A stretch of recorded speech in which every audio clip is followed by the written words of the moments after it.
experiența dumneavoastră, care este incidența retracției gingivale? Incidența este foarte mare pentru că retracția gingivală apare asociată și cu bolile parodontale, care în România sunt foarte răspândite. Este asociată și cu igiena insuficientă, care din păcate este și ea destul de răspândită în țara noastră. Și de asemenea este asociată și cu înaintarea în vârstă, adică totuși, chiar și în condițiile unei sănătăți gingivale bune, este normal ca gingia să se retragă după un anumit timp. Însă, din considerente estetice, sunt pacienți care, în momentul în care o observă, își doresc să-și reîntinerească zâmbetul cu ajutorul acestei tehnici. De aceea, în America se numește și pinhole gum rejuvenation.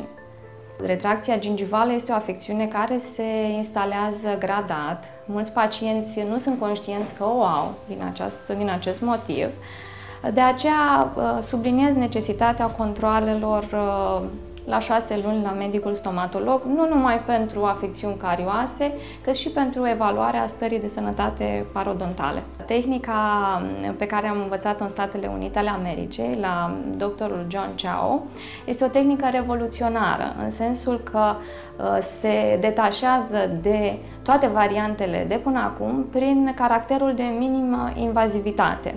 Această tehnică nu necesită incizii, nu necesită suturi și nu necesită, foarte important, țesut recoltat de la pacient.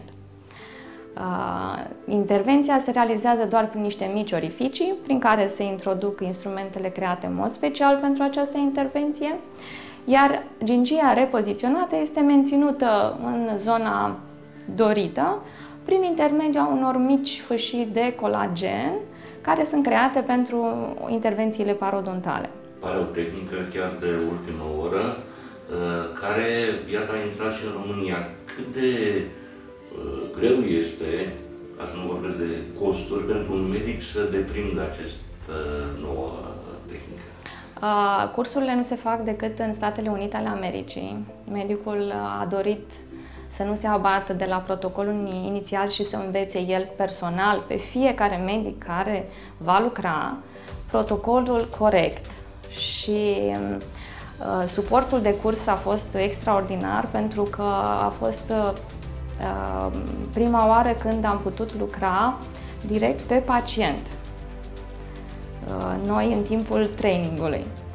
Iar la fel, în timpul trainingului din America, cu fiecare cursant s-a mers într-o zi, într-o operație live. Noi am văzut pacientul în timpul operației și la 24 de ore pentru a vedea cu ochii noștri cum se mențin rezultatele, cum se face vindecarea și pentru a afla de la pacient să avea un feedback cu durere, dacă a existat, nu a existat, edem.